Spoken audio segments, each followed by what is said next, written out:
Oh, you might be on mute. Of course I'm on mute. Good evening, everyone. Welcome to the November 13, 2024 Form-Based Code Area Working Group meeting.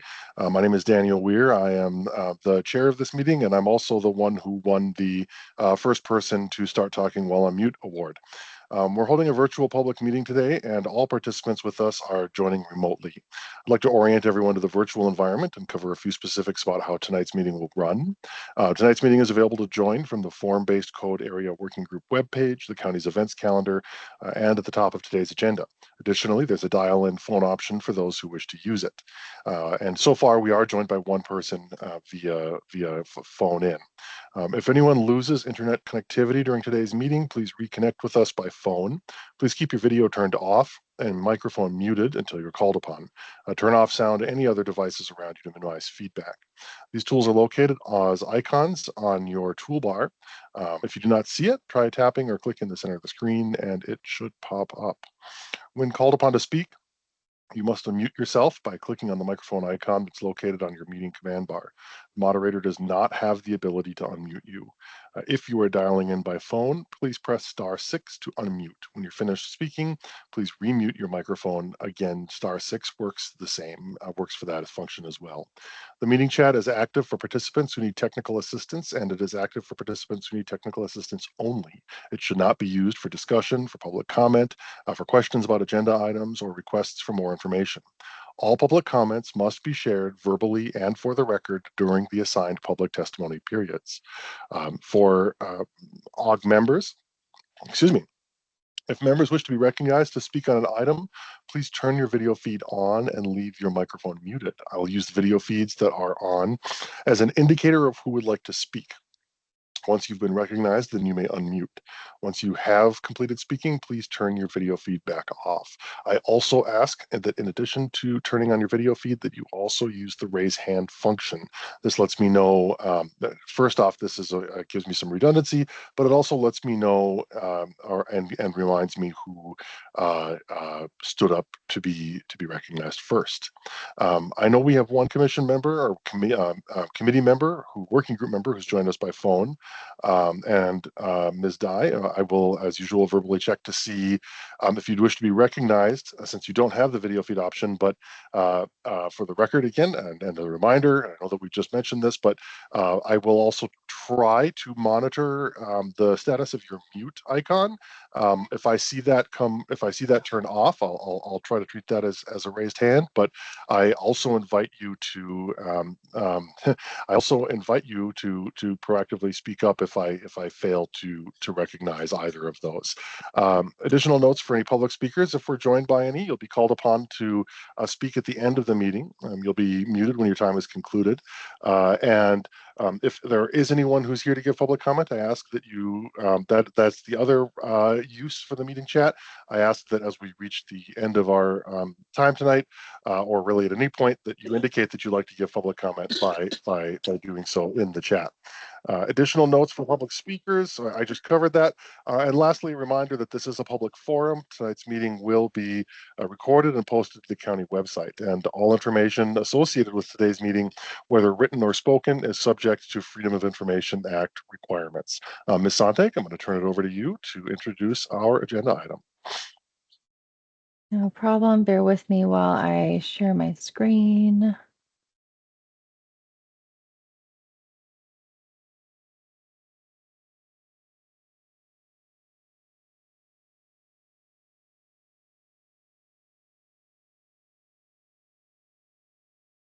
All right.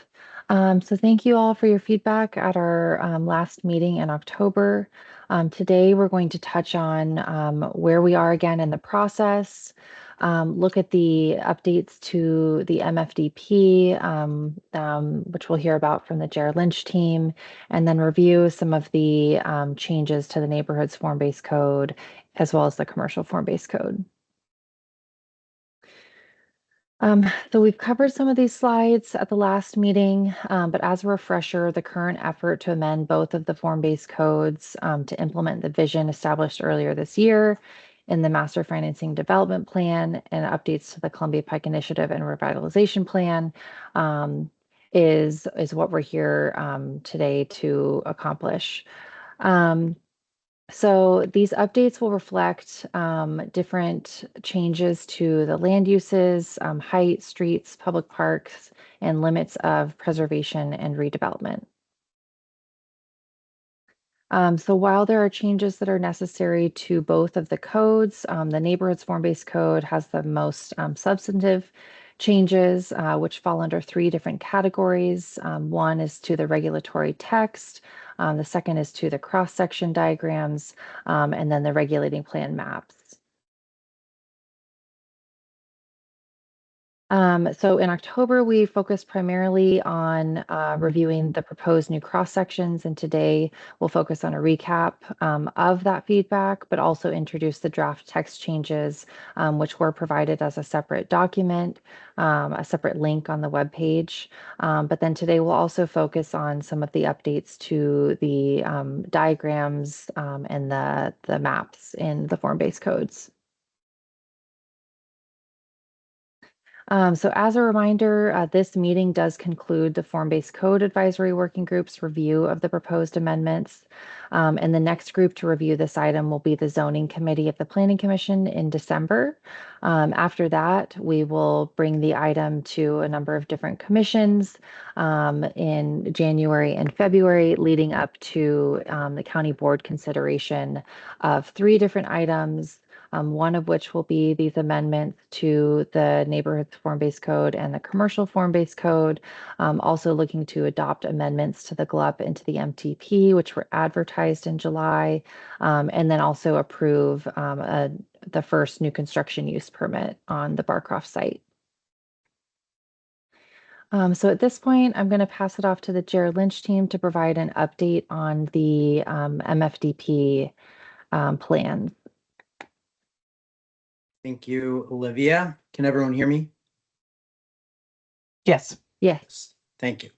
So thank you, everyone, for having us and for all of the hard work for this group to get us to where we are.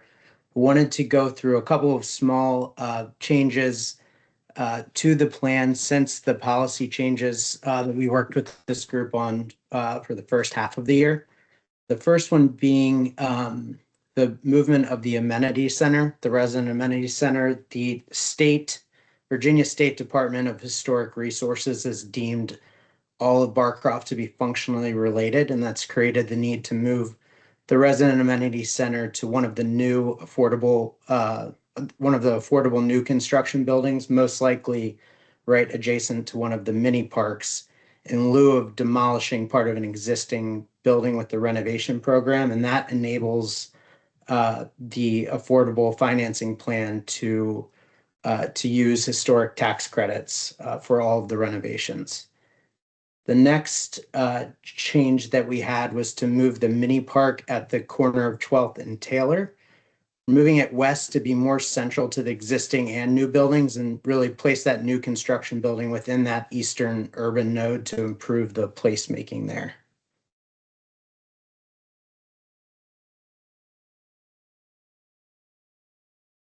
All right. Thanks, Greg. Sure. So next, we'll touch on the number of text changes that are proposed. We did post a draft version of the text changes online with this presentation, so hopefully you all had a chance to review those. But we've identified changes needed in 6 different sections of the code so far. The first section will be in the applicability section, and it's necessary for us to introduce an additional zoning district. And Ed, I do see your hand up. I think we're going to wait until the end for questions, but thanks. I was just going to make a comment. Can we please have a pointer when we're using maps? Ed, with the speaker use a pointer? Ed, I really want to maintain our process. Can you send me an email and I'll connect with Ms. Sontag about it if we have to come back to it. I will Sure. try to use my cursor. Hopefully you all can see can see my cursor on the screen for the next slides that we'll cover. But we do need to introduce the C2 zoning district in these general provisions. And then in the administration section, we did want to make an update to the allowable modifications to allow for additional density within conservation areas when an applicant is proposing family-sized units, so 2-bedroom or greater, or accessible units. So we don't want to prohibit that addition to projects when they can accommodate those types of units. The second piece in the administration section is introducing an online engagement requirement as an additional step in the review process for public plazas and mini parks. And then under the building envelope standards, just one change to the exception for the parking setback line on block corners and loading areas for sites. So this is primarily to assist with properties that have streets on 3 or even 4 sides, and to allow for access to those streets, but also to accommodate any kind of complications with parking structures.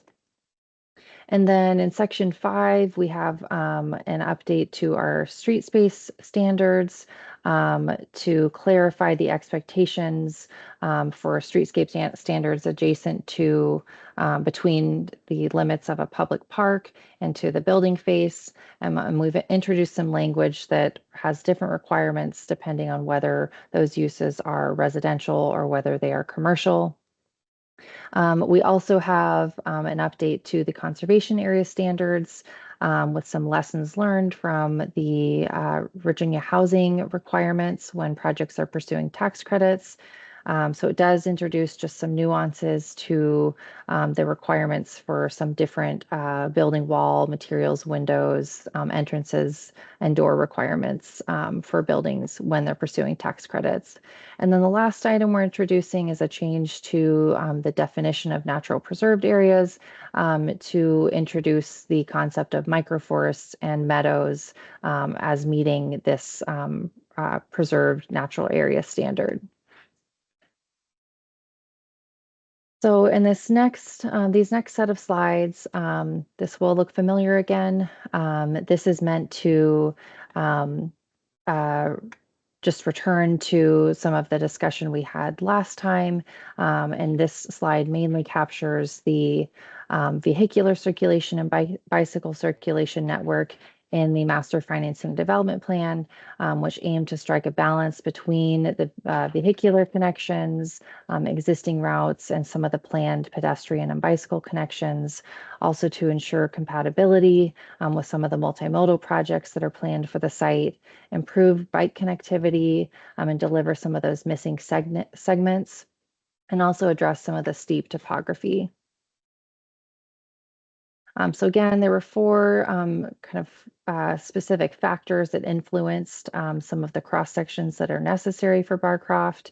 And those include the need to accommodate fire access, the bike facilities that are introduced, considering blocks that have redevelopment just on one side of the street, and then the biophilic vision that's in the MFDP. So the one thing that we did want to provide is some of the fire code references for aerial access. We know this was a big topic of conversation at the last meeting. So this is just here for reference, and we can come back to this later. But this shows section D105, which is triggered anytime a building is over 30 feet in height per the Virginia statewide fire prevention code. We also wanted to provide a cross section that illustrates this requirement.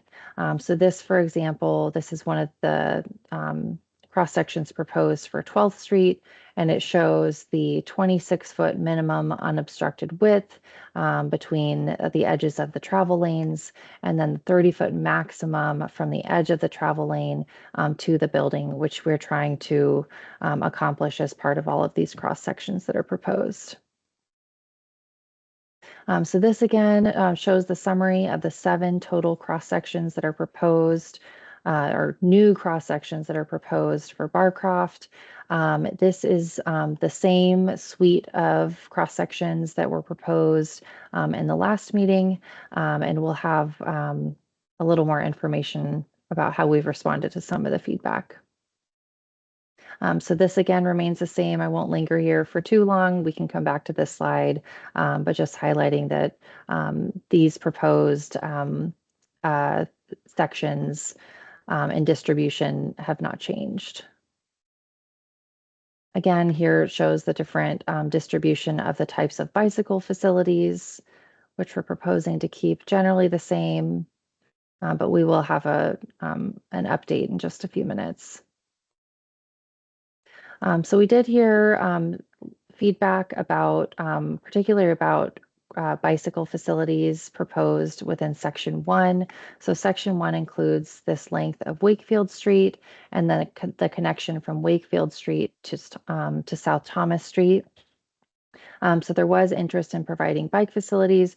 This is a challenge because we do have a couple pinch points here. We also have a number of different scenarios where we have preserved areas on both sides, preserved and redeveloped areas, and redevelopment on both sides. So we know that this will need to be studied with each new development application that comes in. But we did attempt to address some of this feedback about the protected bike facilities, and we've identified an alternative cross-section that introduces a protected bike facility concept, but still works within the 81-foot total cross-section. But we do recognize that a more detailed review will be necessary with each development application to determine whether this cross-section is feasible. So at the top here, you'll see the cross-section that was proposed at the last meeting, 81 feet total with 6-foot bike lanes on street. And then on the bottom here shows the alternative cross-section that we could consider adding to the code, which includes bike facilities at grade with the sidewalk just on one side of the street. So we also, the other thing we need to address within the form-based codes are the street type maps. Currently, there are 3 different street types in the form-based code, and we will need to introduce new street cross-sections to reflect the cross-sections that we've landed on in the previous slides. So these, again, are those typical cross-sections, which will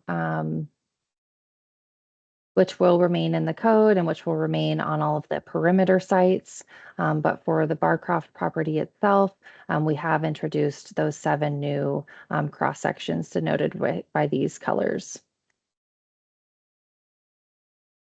And with that, I'm going to pass it off to Matt Matuzik to cover the regulating plan changes. Thanks, Olivia. Good evening, everybody. We wanted to start here and kind of refresh everybody's minds of where we ended up in July. This is an exhibit on the left from the Neighborhoods Area Plan that was updated to capture where the different building heights and uses were finalized as part of the Master Financing Development Plan for Barcroft. So our job since July was to see how do we take that information and translate it and copy it over into a much more detailed map, which lives in the form-based code and is identified as a regulating plan map.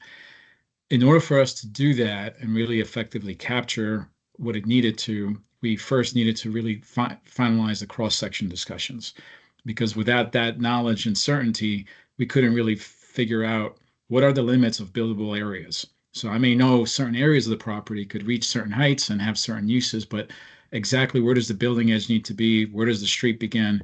So all that information really between July and October of this month or this year allowed us to get that level of detail. So the next few slides allow you kind of the evolution of how we got from this to a much more detailed level of information. So the next slide gives you what I think you're very familiar with, and this is the existing map showing within the Barcroft limits how we kind of have this interplay between the commercial form-based code and those previously studied areas and the neighborhood form-based code that we've done more recently. And how does that in itself begin to highlight the distinction between redevelopment and conservation or preservation. So this was the existing condition that we built off of. And on the next slide, you can see how that has been evolved to do a number of different things, which I'll go over in a minute.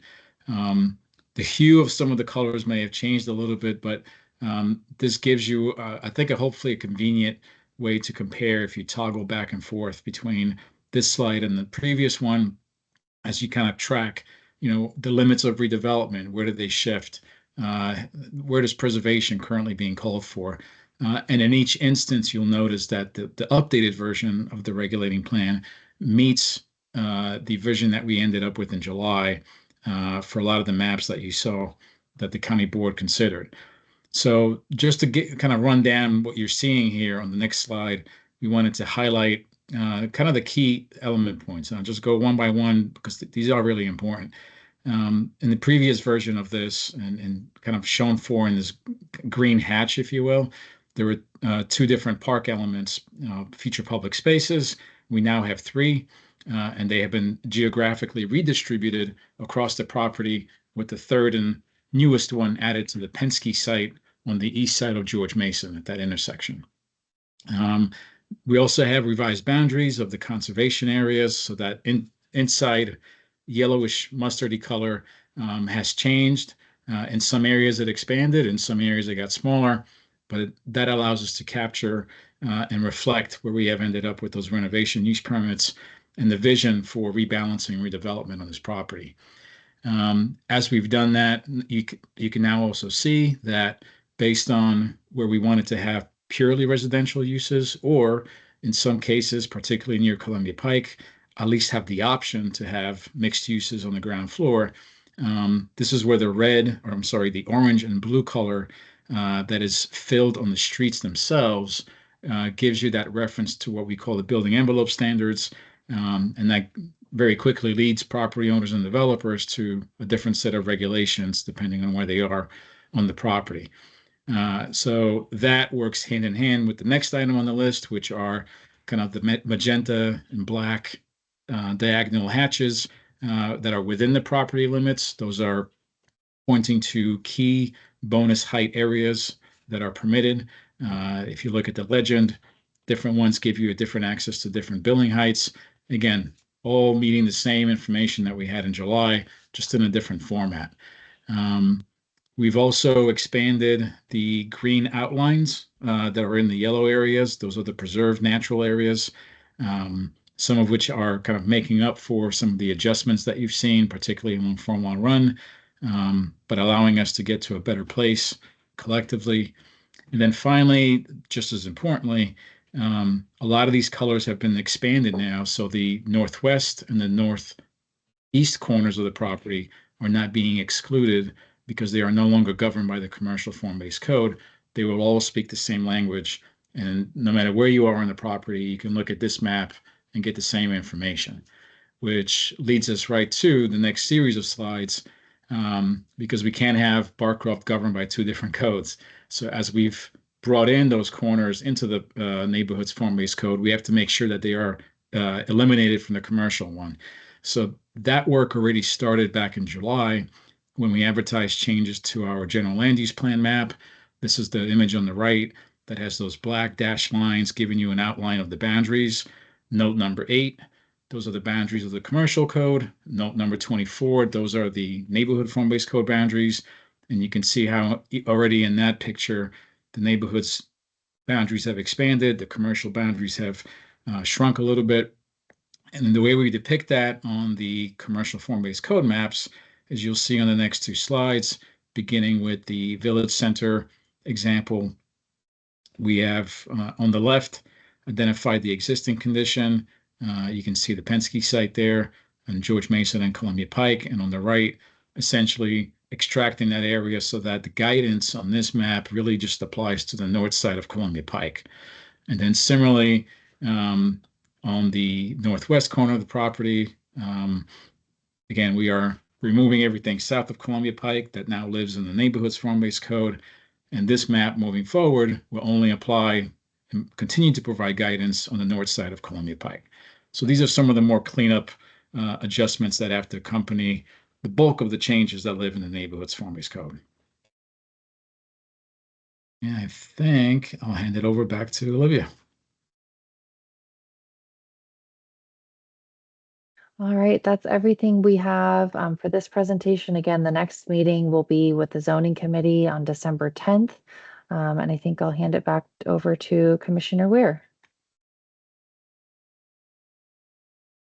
Great.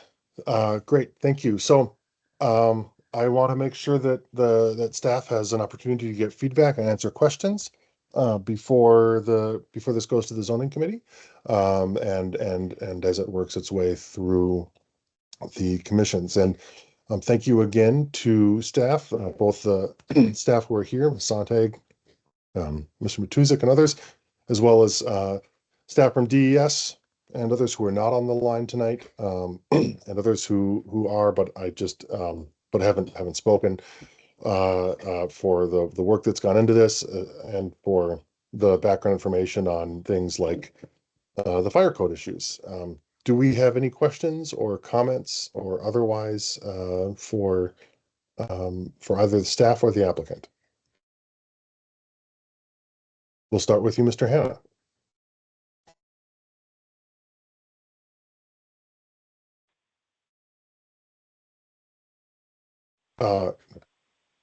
Mike, you're on mute as well, as your camera just went on. Yeah, give me a second. Ah, there it goes. Can you hear me now? My computer. Yes. Oh, that's weird. My computer did not want to cooperate, but I'm here now. Okay.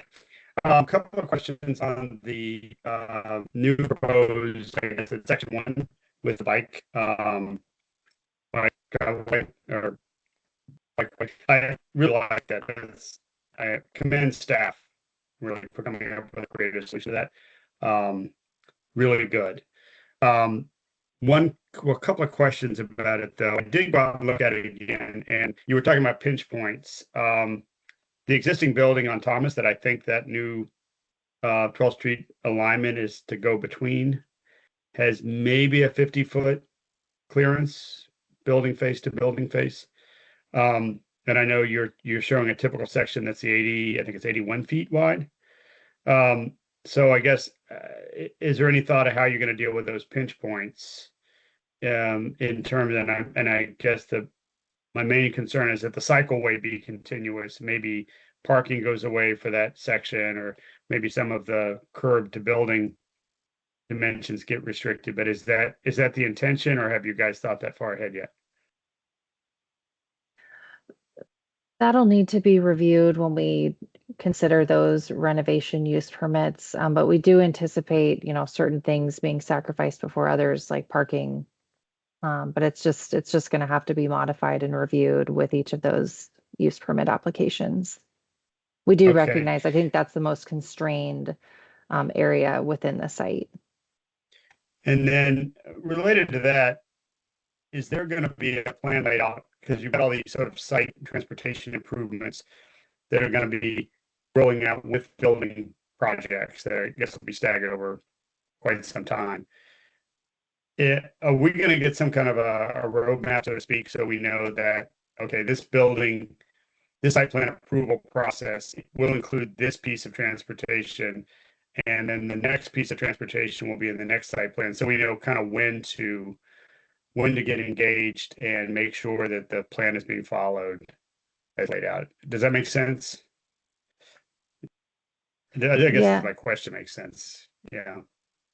No, it's a great question and one that's going to be complicated for this site. So I think we're continuing to try to figure out how all of the public spaces, both the streetscape spaces, but also the public parks, will be delivered and attached to different development applications. But that's certainly something we're still working through at the moment. Okay. Okay. I'll leave it to others for, I mean, I got a couple more, but when I'll get. Well, I don't have any other hands up. I'll go to Ms. Dye and then Mr. Hanna, we'll go back to you Okay. if we still don't have any other hands up by then. Okay, thank you. Olivia, I've got a question about the draft text changes. Page 3, at the top, item G, the number of parking spaces for existing dwelling units shall meet the requirements of section 804. So I went and reread in the main code section 804, and that of course is 1 1/8 space per unit. I just wanted to confirm, since this is an example of development where you're doing multiple things simultaneously, I just wanted, because we talked about this before, get additional confirmation that the loss of surface parking spaces due to redevelopment for buildings that are remaining. So you've got current buildings that will stay, but they're going to lose surface parking, that all of the units will ultimately not end up at the short end of the stick, that parking requirements will be met for all the folks in the buildings that are not being redeveloped, even though they're losing their current surface parking areas. So I'd just like to get confirmation of that again, since this is going to be quite a very complex construction project, trying to juggle all of this simultaneously. Yeah, thanks for the question. You're right. It is going to be a struggle as different phases of the site redevelop to maintain those parking spaces. But as part of the master financing development plan, Jerry Lynch did commit to preserving approximately 1 space per unit in the renovated areas. So they're still committing to doing that as these renovations continue. And we do plan to track those using some kind of mechanism, which we're developing. So it will be kind of a site-wide tracking mechanism for things like parking, for example. Yeah, this is going to be really complex. So I tip my hat already to trying to pull this off. It's going to be really tricky. I certainly appreciate the effort. So that helps confirm it in my mind. Thank you very much. Sure. I guess, Mr. Hanna, we'll go back to you then.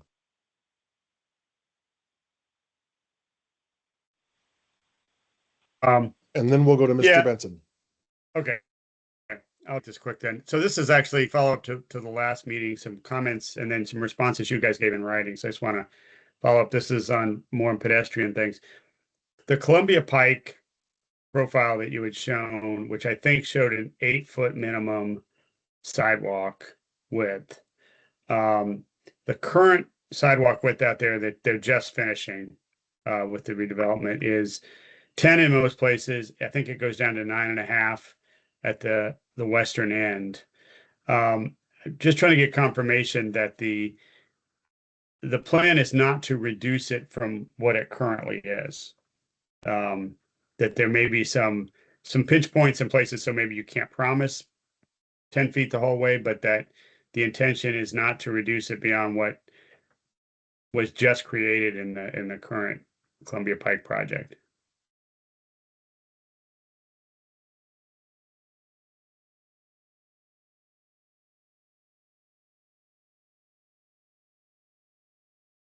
Sorry, I'm just pulling up some of those cross sections again. Part of the challenge that we're all perceiving and experiencing when we go up and down is that what are becoming completed sections of Columbia Pike are really depicting the multimodal cross section for many segments with Barcroft frontage. And what they don't show is really, I think, what the full cross section was always envisioned. And there may be some instances where certain elements may need to shift if and when redevelopment were to occur, so that we try to get the complete cross section wherever possible. Now that in theory, that makes a lot of sense. In practice, especially when not all of Barcroft's frontage will redevelop, there's going to be a lot more thinking in terms of where do transitions need to happen? When do we just, leave good enough alone and minimize disruptions? So it's going to be a more difficult answer, and it's unclear at this point for how long we'll continue to experience the present environment prior to any redevelopment taking place beyond the current application that's in the queue. Okay, so what you're saying is, yeah, the intent is to not restrict it beyond what it is now, but that you can't promise anything beyond, you won't go below 8 feet as you move forward. Is that what you're saying, that typically going to try to maintain what you've got? We're previewing the fact that what you have now adjacent to Barcroft on Columbia Pike is an incomplete cross section.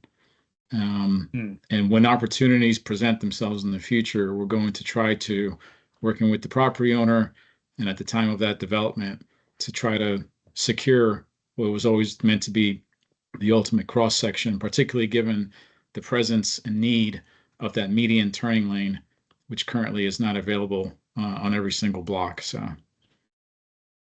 okay, that alone will have implications. Okay. All right. Thanks. So never mind. I'm going to go to Mr. Benson. Thank you. I'm Bob Benson with the Forestry and Natural Resources Commission. Compliments to Gerald Lynch and the staff for having the green spaces expanded in the new version of the plan. We really support the mini forest language changes. I think that's the sort of theme that we want to see here. In past conversations about Barcroft, we've encouraged Gerald Lynch to think of the whole site as sort of a mini arboretum opportunity for the benefit of all the residents who live there. So I applaud that.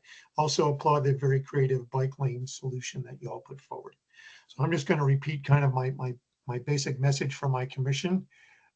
When you're scoping out the width of the tree zone, 6 is doable, but really a bare minimum. And every foot counts, including feet longitudinally, not just between the curb and the sidewalk, but avoiding the pits and grates type of tree planting solutions. So along landscape strip with trees would be preferable to just a box where the tree roots are. My one suggestion is understanding the competing priority with parking. Maybe future plans could have a design where you have like little bulbs out around the trees, so that the parking isn't continuous all the way down the block, but there's little bulges out where people can still park, but then around the tree, there's a larger space. I guess that leads to, so I'd ask that you consider maybe that as a design option. My one question is, just to help my understanding, still relatively new to the planning process, the details of landscaping, what trees, what biophilic stuff, what other stuff besides trees is going to be planted. That's all going to come in future site plan meetings and designs. Is that correct? Yes, that's correct. So what we're talking about here is just basic concepts, allow enough room for tree root zones and so on. Okay, so that's my message. 6 feet I can live with, we can live with, but if you can find ways to grab another foot or 1.5 feet to allow the trees the maximum opportunity to grow and survive, that would be great. Thank you. My understanding, Mr. Benson, maybe you can answer this, or maybe staff can, is that the county prioritizes something called continuous soil panel. Could someone, for everyone's benefit, one, confirm whether that's the case, and two, talk real briefly about if that is the plan for these streets, like how that works? Is it, is there any point where does continuous mean that it goes underneath some kind of hardscape or grading, or is it just a long strip of planting area? Would be grateful for a bit of information on that. I'll turn it over to whoever wants to answer that. Yeah, I can take that one. I'm gonna share my screen again just to give an example. But typically, when we are doing these use permit reviews and we have minimum soil volumes required per tree, and a continuous soil panel is one way to help meet those soil volume requirements.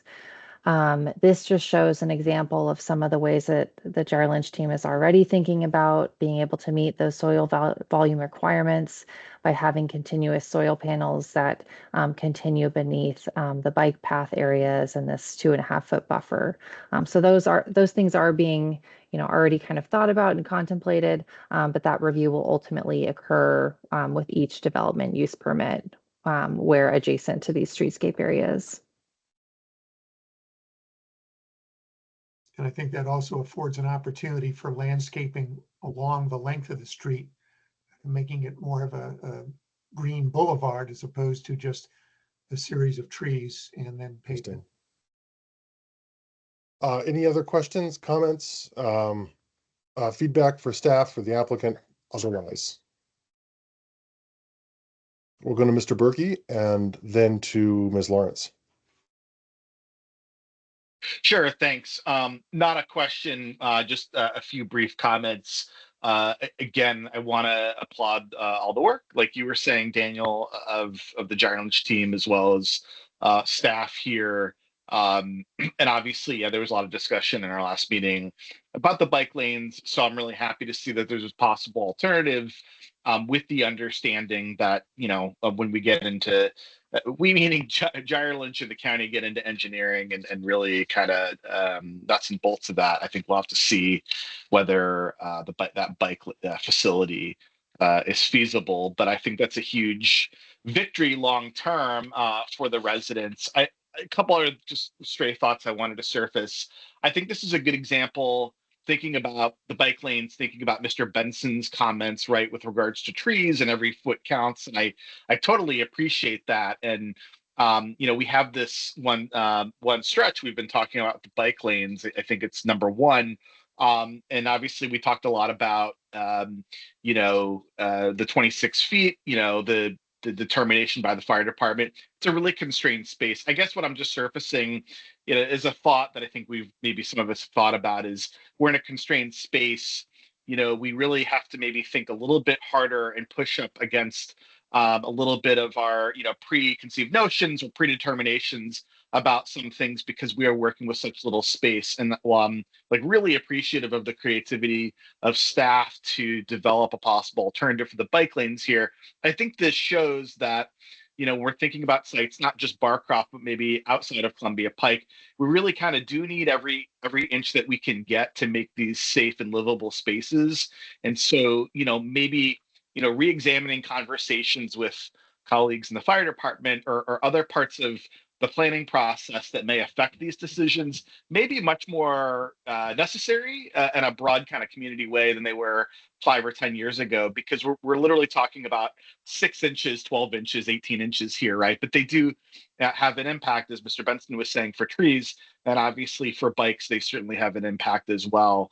So I'm just kind of surfacing that as a general thought, but otherwise, very appreciative of the work here, and I will throw it back to the chair. Thanks.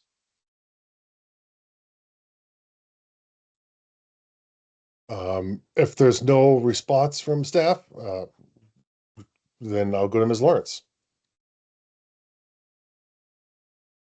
My camera.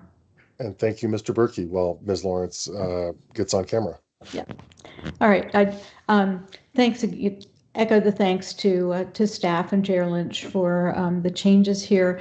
And I want to say that I was very gratified to see that the building is not going to be demolished for an amenity center, but that it's going to be that particular building is going to be part of the conservation area and preserved. But I did have a question about the amenity center. Am I clear from what I read that it's not been decided exactly where it's going to be? Is that, or is there a location for it at this point? That's correct, that we have not decided the location, but it would be part of one of the affordable new construction buildings that right now are planned along the mini parks. So it would most likely be in a building adjacent to one of the two mini parks that are within the Barcroft site. And then the building that's going to be conserved that was considered for the amenity center, is that then going to be a residential building again? Yes, we will do that'll be part of the low-income housing tax credit renovation program. Okay, great. So Thank you. we'll renovate that like the rest of the buildings in the conservation area. Okay, excellent. Thank you so much. Sure. Thank you. Anyone else? And I will echo the various, well, I've already said it, but I'll say it again to thank staff and the applicant for your creativity on the cross sections and other changes that we've seen so far.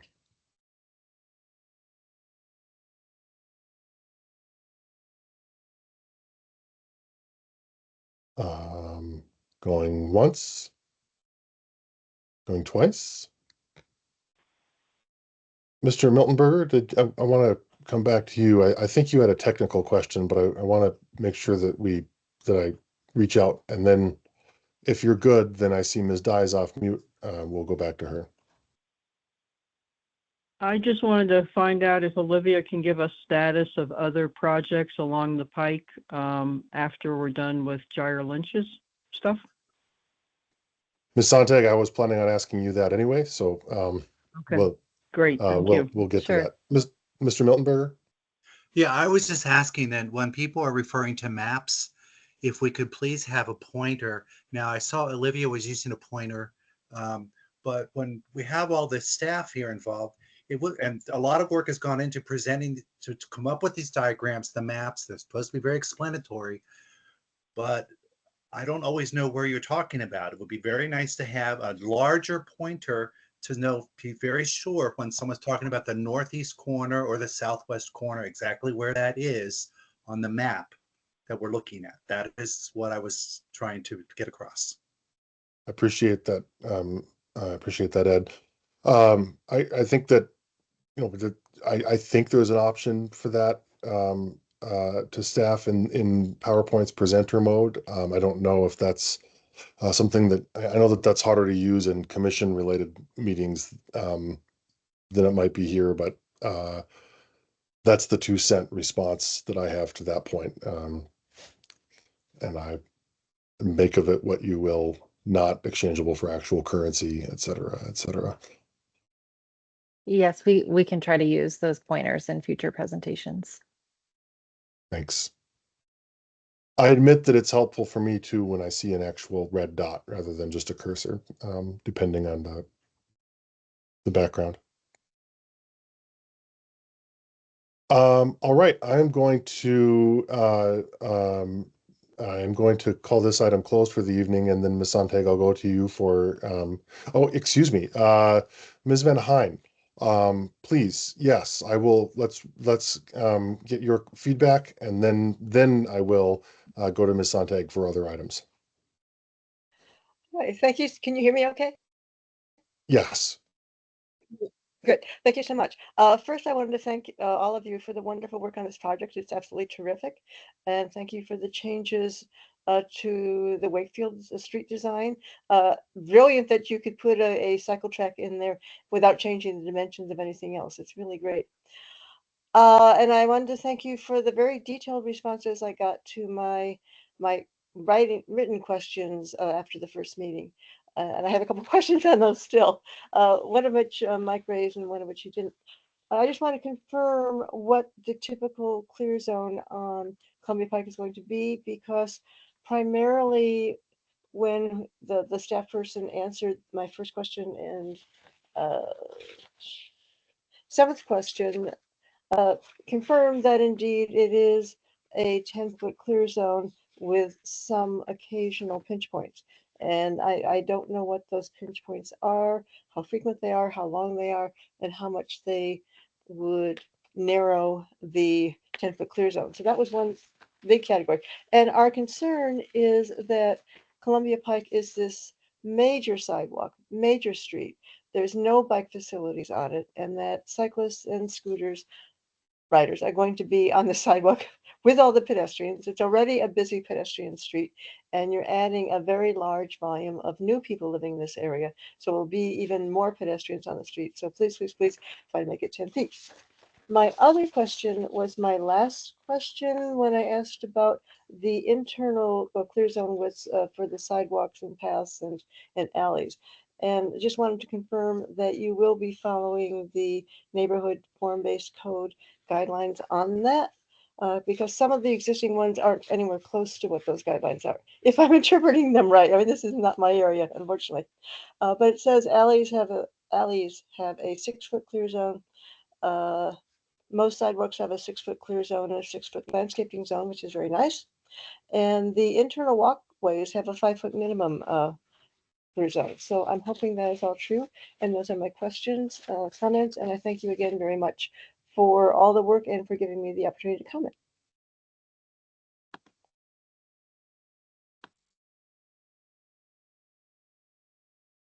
Thank you, Ms. Van Hein.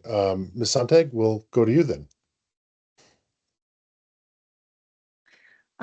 For the updates on the form-based code development projects. That and any other agenda items. Well, any other items of business. I think that's all I think have that's for this. it. Yeah. Yeah.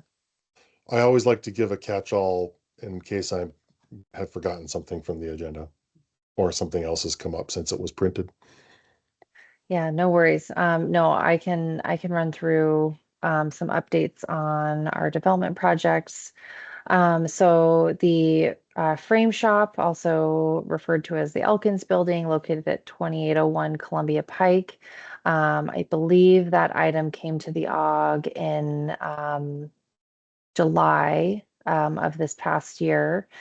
So that item is going to the board this November. And for consideration, it was reviewed by the Planning Commission a week or so ago with overall support for the proposal.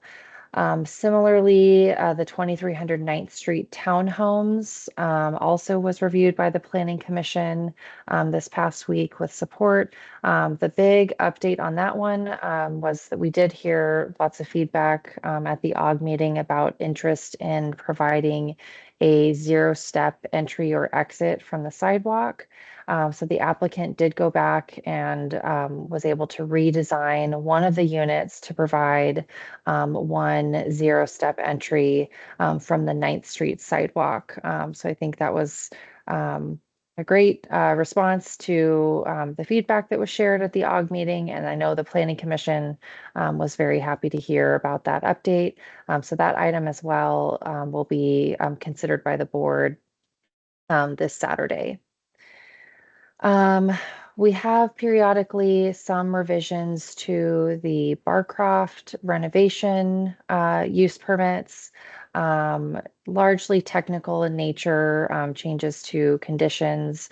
There was one other item that will be on the agenda, the county board agenda this Saturday. The Jerry Lynch team was able to find more 3-bedroom opportunities for 3-bedroom units in one of the renovation sections that was approved.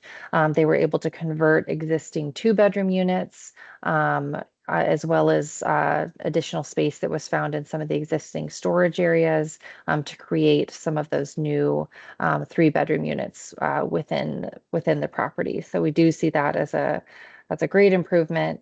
It does require an amendment to the use permit and to the condition language. So that is what is tracking for the board for this Saturday. And then outside of that, I know there's been curiosity about the Exxon station application. The status does remain the same as some of the last updates we've provided. We're still waiting for the applicant to respond to the first round of staff comments that were provided. So we'll continue to keep you updated if that status does change at all for that project. And then we still haven't heard any change on the Bank of America site or the Pike West site. So they remain active due to the COVID-19 extension for those applications. So they've not expired, but we will continue to monitor those. I believe those are all the updates, but Linda, feel free to let me know if I missed anything. I have a question on that. I have heard, I can't remember where, it might have been in Arl now, talk about a CVS opening at the Westmont on Glebe. Is that something that staff has heard of? And if so, is that, this is a series of questions, is that the 2600 block CVS moving? And then if so, what are staff's thought on the implications of that entire building going vacant? So we did see an administrative change come through for the CVS at that location. I do not know the status of the approval of that application. I do, and I don't know if that the CVS over at the Fillmore Garden site is relocating to that location or if this is a new CVS. I see the Pike partnership on, and I don't know if they have any additional information about that. Hi, this is Amy. No, we do not have any additional information about that. Okay, thanks, Amy. Okay. Thank you for the short and comprehensive response.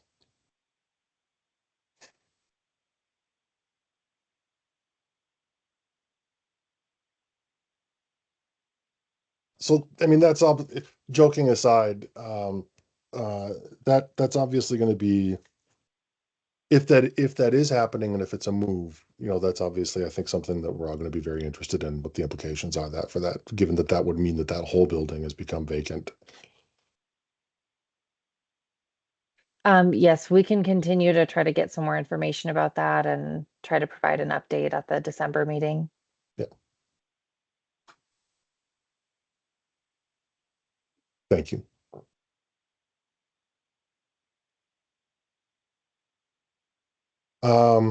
If there is nothing else, then I'm just going to give people a moment since we are still well within time. I'm going to thank everyone for joining us. Thanks again to staff and the applicant. We will be adjourned and talk again next month. Thank you all. Thank you. Thank you. Thank you. Thanks a lot. folks. Good night. Thank you. Good night.